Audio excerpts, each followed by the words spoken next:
So the following this video is about questions 16 to 20. So let's start with the question about 16, which is the basic understanding of mortgage contracts. These are long-term contracts where the house that you buy serves as a collateral towards the loan. One of the interesting features of these contracts is how the interest rate is defined. So if you want the bank to fix the rate for 30 years, that's going to be very risky for the bank because interest rates fluctuate. And so the cost of borrowing fluctuates.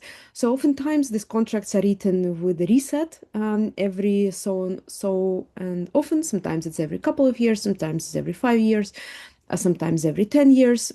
In US, United States, a very popular contract is actually the one with a fixed rate for the entire 30 years duration.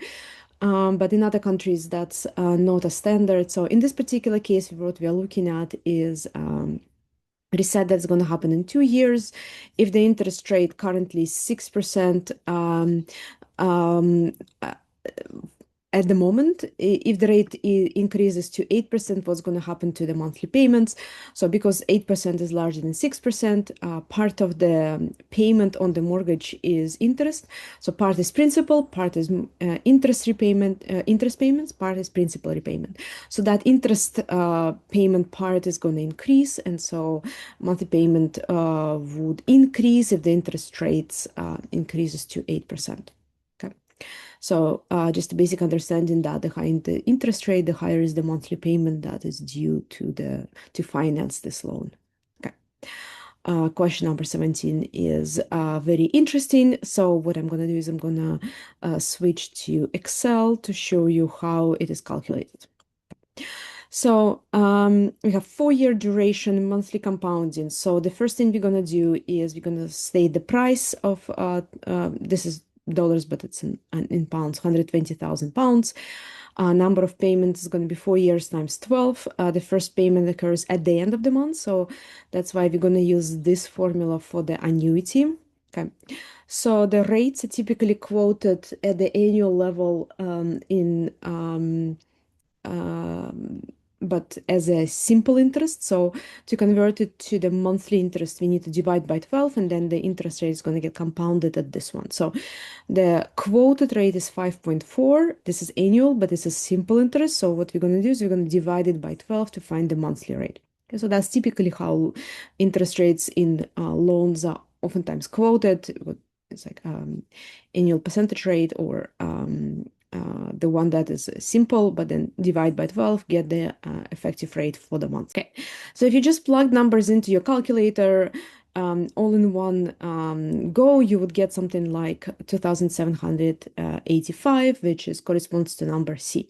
Okay, so on the surface, this question is not very complicated, but what the jury received a lot of questions about is what to do if your intermediate calculations are rounded. Okay, so that's a big problem, and this question beautifully illustrates why you cannot afford to round intermediate calculations. Okay, so here's an example. So what if I rounded 1 over r? So what if I did intermediate calculations 1 by 1, and then I rounded to the second digit after the dot, which is the 2 decimal points precision, which is typically an acceptable precision, but not in the intermediate calculation. So let's just have a look at what could go wrong with this question if you try to punch in the numbers 1 by 1. Okay, so 1 over r is rounded to the 2 digits is 222.22.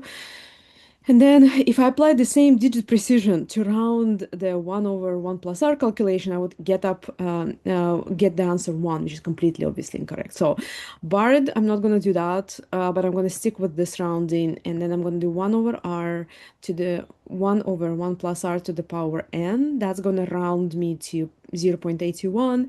And then if I plugged this number and this number incorrectly into this correct formula, what I'm going to get is 2,842. Okay, so that's similarly very close to this number B, answer B. And that's, of course, misleading, but this is incorrect. Okay, so just one more time to highlight, there's a big danger in rounding intermediate calculations, and these errors the way that this rounding error then affects the final answer is not just the 2 decimal points precision after the dot. So it's like if the error is if the rounding error in the intermediate part is 2 decimal points, it might affect more than the 2 decimal points of the final answer, right? So it's like amplified. This is I mean, it's a known problem in a lot of the financial real world decisions and problems. So I can give you an example from my own personal experience working with financial data.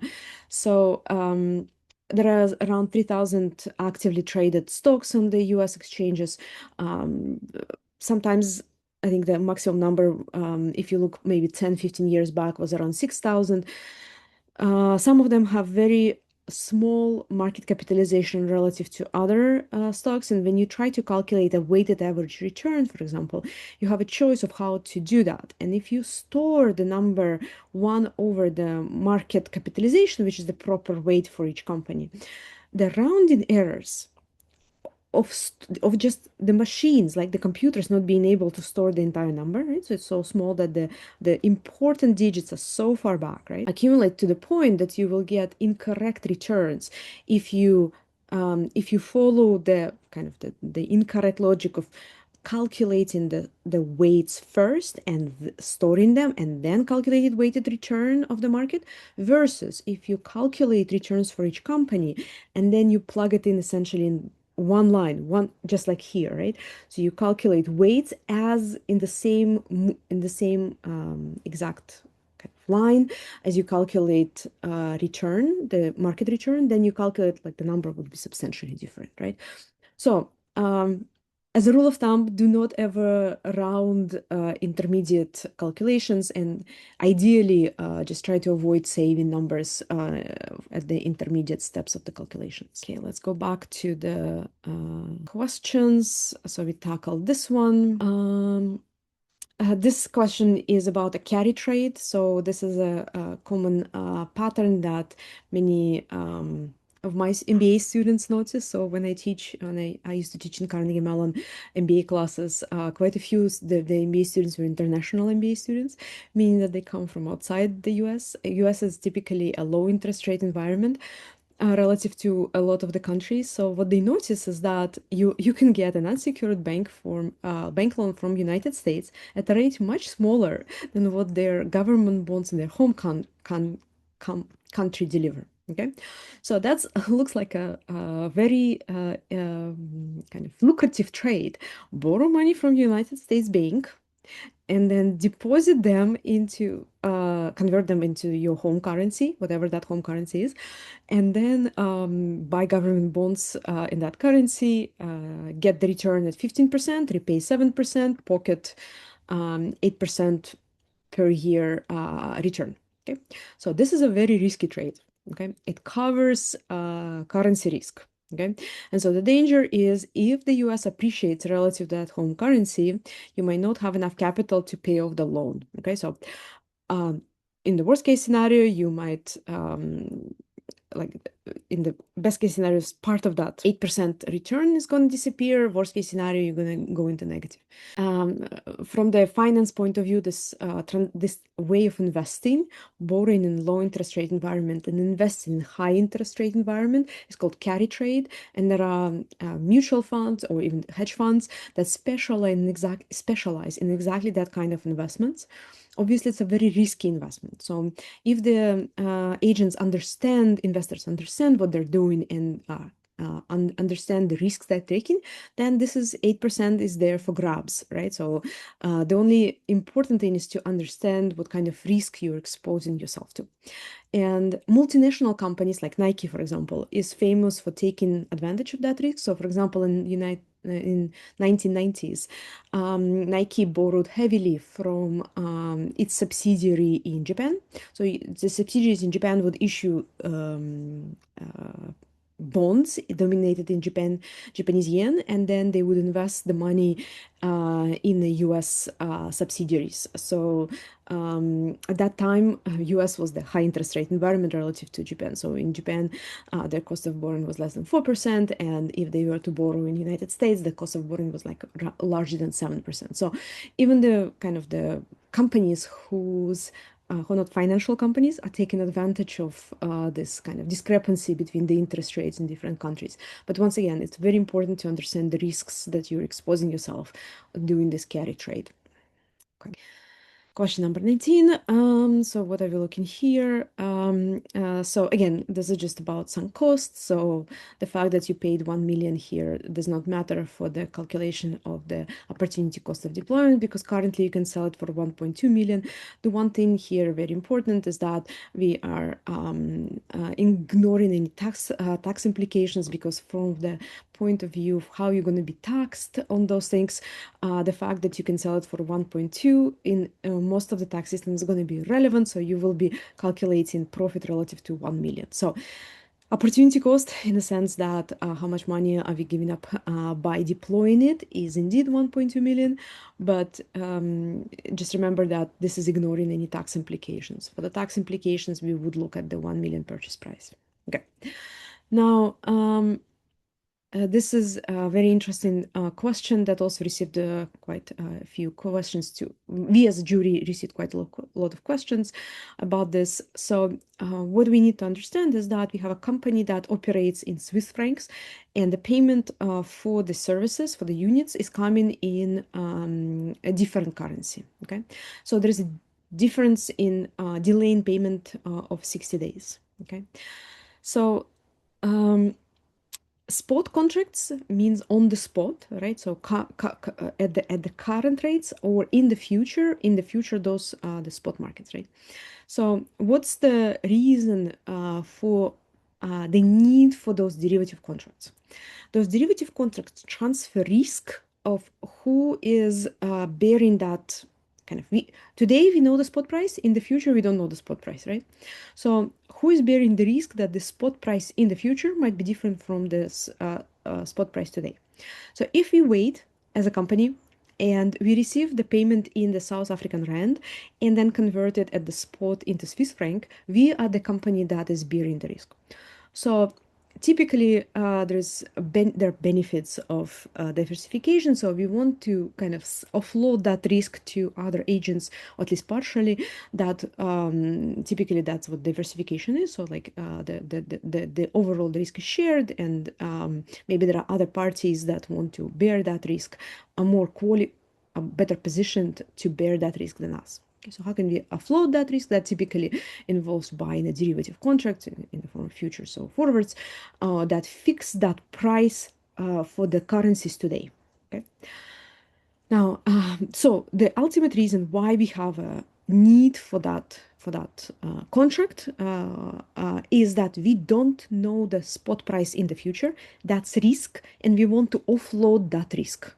Okay, we want to offload that risk.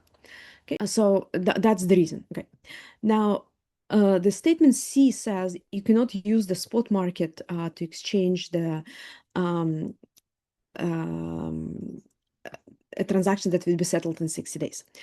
So the way that those futures forwards, those derivatives contracts are priced by the professionals is that they replicate them with the set of contracts that is essentially standard. Okay, so the way that you would replicate derivatives contract is you manufacture it by borrowing the money in South African rand. In exactly the payment that will be due on that loan would be exactly matching the amount of the funds that the company will receive in 60 days. So you start a 2 months 60 days loan from a financial institution that gives you a loan in South African rand. Okay. So obviously you lose a little bit of money here, right? So money, the loans are not free. So when you do that, you pay for that kind of transfer of funds, right, in time, with the whatever the interest rate you will be charged on that loan. But that way you get the South African rands right away today, and then you use spot markets today again. So that way you get rid of that risk, right? you get rid of the risk and convert the money into Swiss franc today.